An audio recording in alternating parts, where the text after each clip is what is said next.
আসসালামু আলাইকুম, কেমন আছেন সবাই? আজকে সকাল থেকে গুড়ি গুড়ি বৃষ্টি হইতেছে। মানে এমন বৃষ্টির দিনে আজকে গরুর পায়া রান্না করব, বা গরুর হাড্ডি, গরুর নলি যেটাই বলেন, অনেকে অনেক নামে বলে। তো গরুর নলি রান্না করব আজকে। আমাদের গ্রামের ভাষায় নলি বলে। হ্যাঁ, তো এই নলি কিন্তু আবার বেশি রোদ থাকলে খাওয়া যায় না গরমে। তো আজকে সকাল থেকে টিপ টিপ বৃষ্টি পড়তেছে, তো আজকে রান্না করব আমি। এই নলিটা পরিষ্কার করি না আমি, একটু হালকা হালকা ময়লা আছে, তো এটা আমি বডি দিয়ে পরিষ্কার করব। হ্যাঁ, আর এই যে এটা দেখেন আমি পরিষ্কার করে নিছি, খুব সুন্দর করে ধুয়ে নিছি। এটা এমনিতে উঠে গেছে, হালকা হালকা মাংস আছে, রগও আছে, খুব সুন্দর। এই হাড্ডিটা অনেকে অনেকভাবে পরিষ্কার করে, কেউ আটা দিয়ে করে আমি দেখছি, আবার কেউ গরম পানি দিয়ে করে। তো আমার মনে হয় সবচেয়ে বেশি ভালো হয় এই যে একটু একটু যে ময়লা থাকে এগুলার কাইটটা ফালাই দিলে আমার মনে হয় যে সবচেয়ে বেশি ভালো, সুন্দর, পরিষ্কার হয়। আর ছোটো ছোটো যে গুঁড়া গুঁড়া হাড্ডি আছে এগুলো আমি ফালাই দিতেছি, যেহেতু আমরা নিজেরা কাটছি। কষাই দিয়ে কাটলে সুন্দর মতো সাইজ মতো কাটতে দেওয়া যেত। তো আমরা যেহেতু নিজেরাই কষাই, তো এত সাইজ মতো সুন্দর মতো কাটতে পারি নাই। রান্না করলে সাইজ হয়ে যাবে আশা করি। খুব সুন্দর করে পরিষ্কার করে নিছি, দেখেন পরিষ্কার করে 2-3 বার ধুয়ে নিছি। তো এখন শুধু আমি পাতিলে দিয়ে দিব। ডাকে রাখছিলাম প্রচুর মাছই, আর এটা তো সিদ্ধ হইতে সময় লাগবে। তো সিদ্ধ চুলা জ্বালাই দিছি, আমি বসাই দিব এখন। এটা সিদ্ধ বসাইয়া তারপরে আমি মশলা যা আছে সব বাইচা নিব, গুছাই নিব। পাতিল বইরা পানি দিলাম আমি, পানি তো শুকাই যাবে অনেকটা, এই জন্য বইরা দিলাম পানি। চুলা জ্বালাই দিছি, তো পাতিলটা চুলায় বসাই দিব। আজকে চুলা ধরাইতে অনেকটাই কষ্ট হয়েছে। বিসমিল্লাহ। কার কার পেঁয়াজ কাটলে চোখে পানি আসে? আমার যখন ঘরে পেঁয়াজ কাটি তখন চোখ দিয়ে নাক দিয়ে একদম পানিতে বাইসা যায়। আর বাহিরে যখন পেঁয়াজ কাটি তখন আর চোখে আর নাকে পানি আসে না।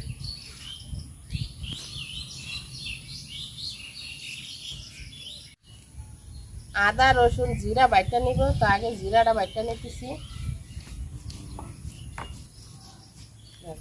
সব মশলা আমার রেডি করা শেষ, তো মশলাগুলো সব দিয়ে দিব। পেঁয়াজ কুচি দিয়ে দিলাম, আর দিয়ে দিব আদা রসুন জিরা সব বাটা মশলা এখানে।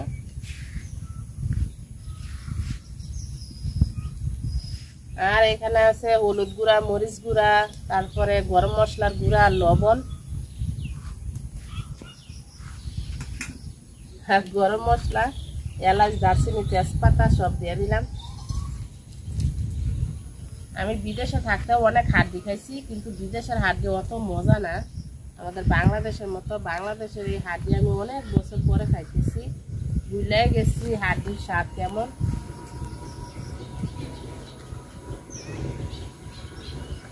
বিদেশে তো বড় বড় গরু জবাই করে, তো এগুলার হাড্ডিও বড় বড়। আমার এই পাতিলে মানে একটা নলি, এরকম একটা নলি জায়গা হইব না আমার এই পাতিলে, এত বড় গরু।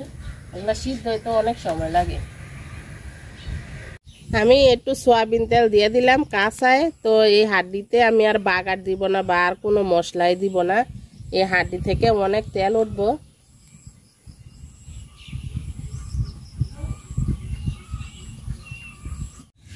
নলি রান্না বসাইছি, বসায় কাঁঠাল খাইতেছি।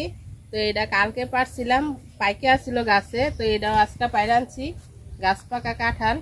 তো অনেক আপুরাই আমার কাছে বলতেছেন আপু কাঁঠাল পাকলে দাওয়াত দিয়েন, চলে আসেন। কাঁঠাল পাইকে গেছে, আর কাঁঠালটা আলহামদুলিল্লাহ অনেক মিষ্টি। বলক এসে গেছে, তো এখন ডাইকা আমি শুধু অল্প লাকড়ি দিয়ে বসায় রাখবো, সিদ্ধ হয়ে যাব। আসলে এই হাড্ডি সবচেয়ে বেশি ভালো হয় প্রেসার কুকারে রান্নলে, একটু পরিশ্রম কম হয়। তো ডাইকা দিলাম। আর আমার প্রেসার কুকার নাই, আর থাকলেও আমি রান্না করতাম না। আমার এমনিতে রান্না করলে বেশি মজা লাগে প্রেসার কুকার ছাড়াই।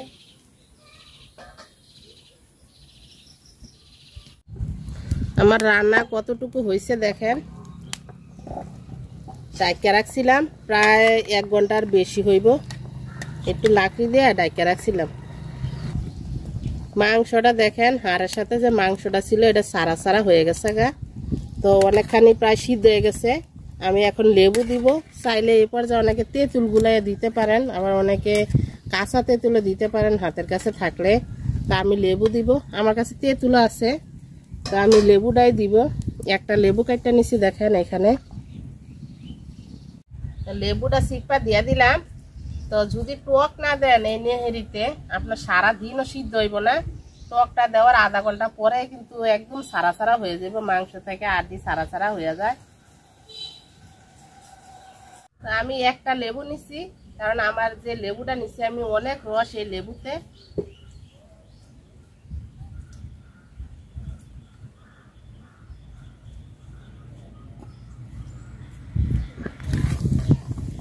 লেবু দিয়ে দিছি সব চিপা। তো এখন হালকা একটু লাড়া দিয়ে ডাইকা রাখবো, এখন আর হইতে সময় লাগবো না। লাড়াও দেওয়া যায় না। তো আমার গরুর হাড্ডি প্রায় হয়ে গেছে। আমি একটু গরম মশলা দিয়ে দিলাম, জিরা গরম মশলা সব কিছুর গুঁড়া আছে এটাতে। একটু দিয়ে লাড়া দিয়ে ডাইকা রাখবো, চুলাতে থাকবো। খাওয়ার সময় আপনাদের দেখাই যাচ্ছি কেমন হয়েছে।